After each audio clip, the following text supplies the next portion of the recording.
Goeiemôre, dit is Dinsdag die 11de November. Vanoggend lees ons saam Lukas 20, vers 28 en 33. Die Sadduseërs wat nie in die opstanding glo nie, kom by Jesus met 'n komplekse vraag. Vers 28. Meester, Moses het vir ons voorgeskryf, as iemand se broer getroud is en kinderloos sterf, moet sy broer die vrou neem en vir sy broer wat gesterf het, 'n nageslag verwek. En dan vertel hulle van 7 broers wat al 7 sterf, nadat dieselfde vrou met hulle getrou het. En dan vers 33. Hierdie vrou, wie van hulle se vrou is sy dan met die opstanding? Al 7 het haar immers as vrou gehad.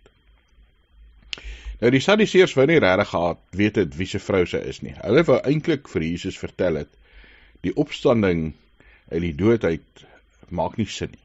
Want dit is 'n klomp goed wat in hierdie lewe gebeur het, wat dan skielik baie kompleks gaan wees.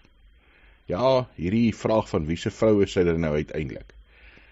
Wel, as ons die Joodse wette volg, is die vrou antwoord eenvoudig, sy is die oudste seun se vrou. Maar daar's 'n klomp goed wat in hierdie wêreld gebeur, wat nie in die hemel gaan gebeur nie. Ja, ons verhoudings met mekaar gaan dalk in die hemel 'n bietjie anders lyk. Gaan ons jonk wees of gaan ons oud wees, gaan ons liggame vol gebrek wees soos ons hier op aarde het. As my been weg is, gaan hy in die hemel nog weg wees of gaan ek hom terugkry? Gaan ek grys hare hê of die jare toe ek jonk was? Ons weet 'n klomp goed nie.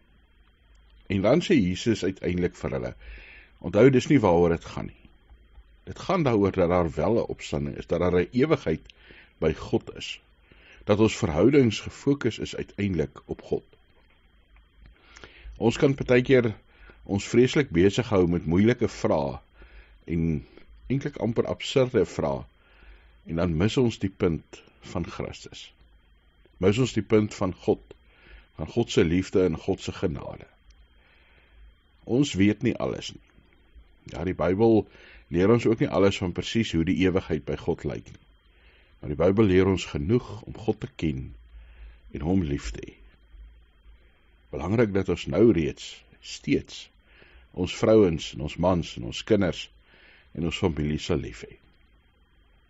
Hemelse Vader, dankie dat ons weet, U is ewig. Here, partykeer is ons lewe moeilik en verstaan ons dit nie, en partykeer dink ons vra uit wat ons self verwar, en wat die lewe vir ons nog moeiliker maak en te mekaar maak. Geef ons deur die Heilige Gees, Here, die wysheid wat ons nodig het. Die wysheid om reg te leef en die regte besluite te neem. Here, die wysheid om te besef wanneer dinge eintlik onbenullig is. Wanneer ons nie met moeg en die mekaar maak met vrae wat nie belangrik is nie. Dankie dat ons weet, U voorsien vir ons. Dat ons voor U kan staan met ons nood, ons vrese, ons vrae, en dat U 'n Vader is wat van ons omgee en ons vashou. Wil U vir ons verder die week inlei, wil U vir ons elkeen voorsien dit wat ons nodig het. In Jesus Christus se naam. Amen.